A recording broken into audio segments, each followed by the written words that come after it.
Yeah, because actually, well, I was born right there on Hazel Street, and that was what about cross Pennington Avenue from the playground.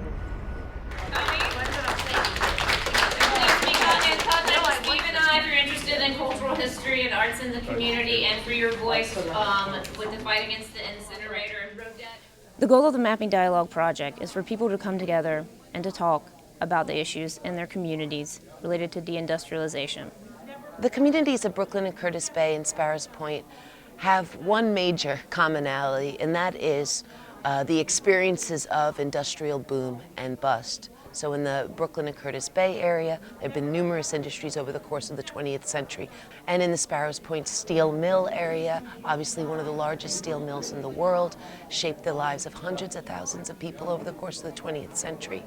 Deindustrialization is an issue affecting Baltimore City and other areas throughout the U.S. and throughout the globe. As heavy industry and manufacturing leave the city, jobs follow, and that has rippling effects throughout the entire social and economic landscape.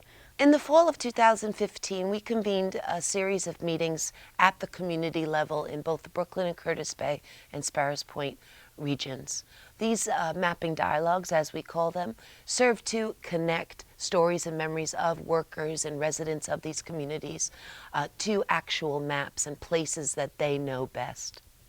We use maps as a starting point for understanding the importance of place and the importance of talking about a collective vision for the future.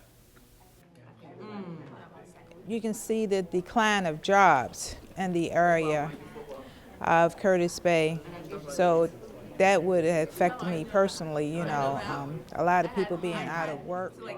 At the Brooklyn and Curtis Bay Community Mapping Dialogue, participants were most concerned about that delicate relationship between industry and the environment.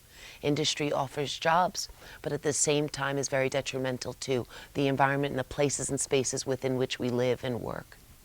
So I'm not sure how the community could really keep this balance between the environment and the industry, you know, the business development. How do you think we could use the incinerator site as an opportunity? Community members in Brooklyn and Curtis Bay want jobs, but they also want a clean environment to live in. We could think of way better opportunities for that piece of land. You know, they just need to release the deed to the city. During our discussions in the Sparrows Point community, it's been evident that there's a lot of emotion about the closure of the mill and how this has affected not only the region around the mill, but the lives of countless thousands of people.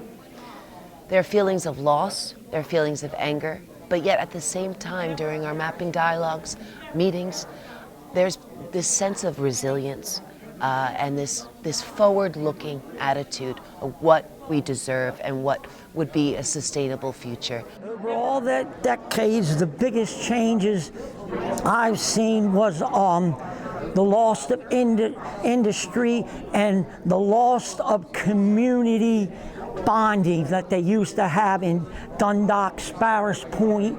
Sparrows Point still has some, but it's nothing like it used to be when the steel plant was here. And it really would be wonderful if they could get the industry here and give the people that last worked here back their jobs in some way or another. It doesn't have to be the steel mill, but just some occupation that they could make a good living.